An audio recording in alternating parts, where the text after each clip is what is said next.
Well, Dr. Adams, very successful summit.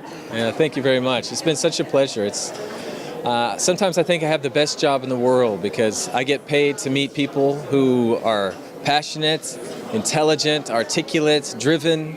It's a beautiful thing, and then to bring them all together in a summit like this has just been an excellent experience. The Multi-Faith Centre is part of the Griffith University, and universities are always famous for their innovation. And creating an Interfaith Summit as part of the G20 is certainly a very innovative process. Thank you.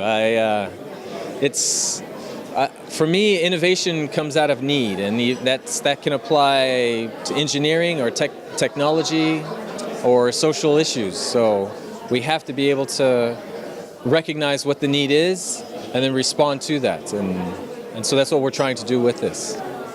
So now this has actually become part of the G20 calendar, I think. They're talking about one in Turkey at the next year. So you've really set the ball rolling for the future. Yeah.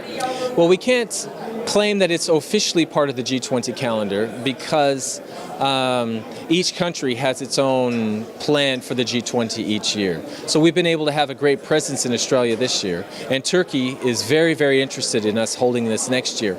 But how it'll be affiliated with the G20, that's still to be determined, as it will be the case in China. So each country, each year, we have to renegotiate that space and work within it. Yeah. So what did, when you set about creating this summit, what did you have, what sort of aims did you want to achieve? I had quite a few.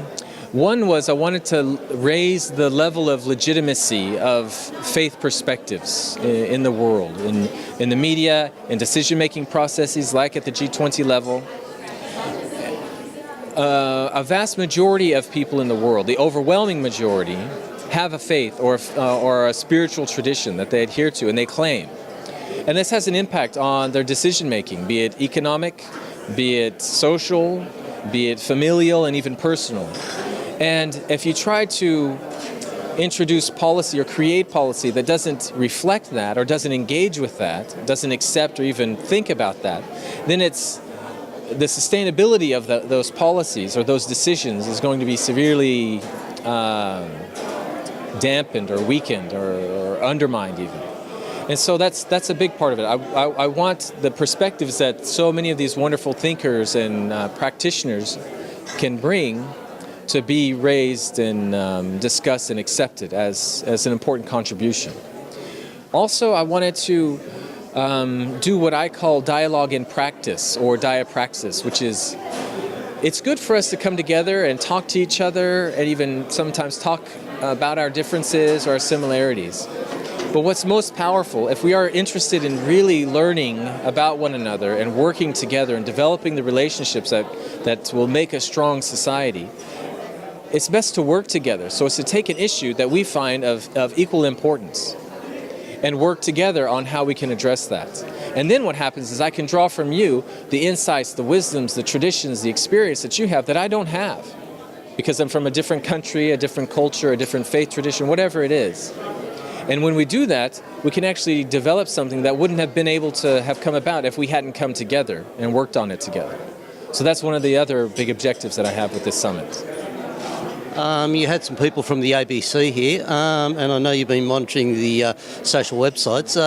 Has the message really gone out about this Interfaith Summit? Has the message really gone out about the Interfaith Summit? Yes. Yeah, I think one thing I and other people need to realize, this is the first. We're starting. This is the very first one. And it's far exceeded even my wildest dreams, the success, the media coverage, the message that's going out. Could it be better? Oh, yeah, absolutely. Well, the day I see CNN broadcasting from our conference, or Sky News, or Al Jazeera, all of that, that's when I'll probably say, Ralph, no, the message has finally gotten out.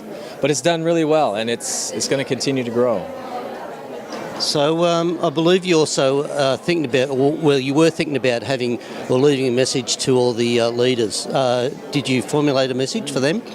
Well, what we've done is we provided a draft statement to get people thinking, and then we've invited comment on that. And so quite a few people have given additions and noted things that we should tweak in there. And then now that the summit is over, we're going to get together and collate, bring all of that together as the statement that we will be then able to give out to the leaders, as well as those who have attended the summits. So could I ask, could you give us a rough idea of what that statement might look like? I haven't had a chance to look at the feedback. Frankly, I haven't even had a chance to sleep, so I would be reaching. I would encourage you to look at the draft statement, and that gives you an idea, because it is a solid foundation that was worked on by Christians, Buddhists, Jews, Muslims, Baha'i, Sikhs, and Hindus even. So a broad range have already contributed to that. And then we've got further comment here at the summit. So if you were to look at the draft statement right as it currently is, you would see a strong framework for what that statement is going to look like.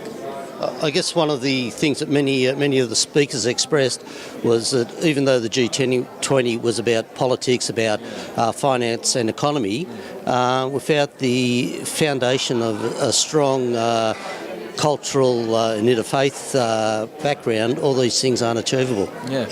Well, they are achievable perhaps in to a certain degree, but they're certainly not as strong or as robust or as sustainable, I feel, as they could be if they brought also into consideration these other perspectives.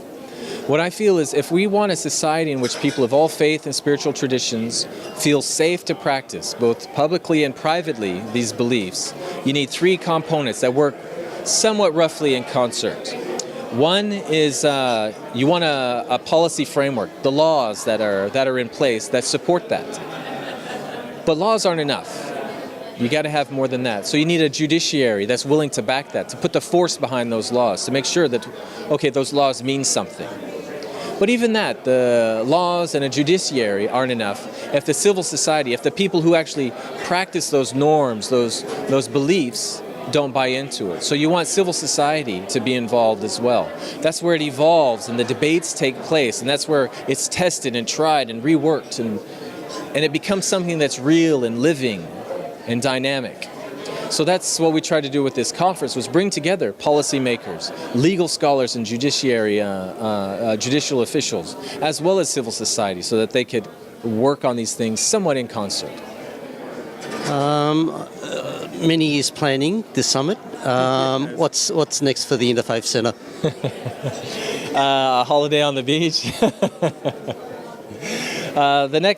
The next step in relation to the G20 Interfaith Summit is to solidify the secretariats that can help move this work forward. And that's going to involve an international group of organizations and individuals that will begin to have pre-conference meetings as well as the annual G20 Interfaith Summit. So we're beginning to plan for Turkey as of this morning, as well as China to come. So the next 2 years we're working on right now. Well, Dr. Adams, thank you very much, and well done. Oh, it's my pleasure. And thanks so much that we had the Foguangsheng participation and support in this conference. It's critical and crucial even. I'm very appreciative of it. Can I just ask one last question? Sure. You had awards in the inaugural Interfaith Summit. You also had inaugural awards too, and the Australian recipient was the Foguangsheng Chantian Temple. Can you just explain the rationale, or why were they supported? Well, for a number of reasons. One, it's the Chungtian Temple there in Priestdale has done amazing work, as have their sister organizations in Wollongong, for example, the Nantian Temple, and in Kaohsiung, the headquarters there. I've seen the wonderful contribution they've made around the world. But specifically here in Queensland, they've been a powerful force for bringing together people of all different cultures, all different religions, and spreading a message of peace and harmony, and that we can live together and love living together with these differences. Now, the theme for that award was dialogue builds understanding, understanding breeds respect, respect is the foundation for harmony. And I feel that, and our committee that made this decision felt that the Chengtian Temple, as led by Shuoshan, Venerable Shuoshan, personifies that perfectly well. The dialogue, the understanding, the respect, leading to harmony, and it was a natural fit, pretty easy one, in fact.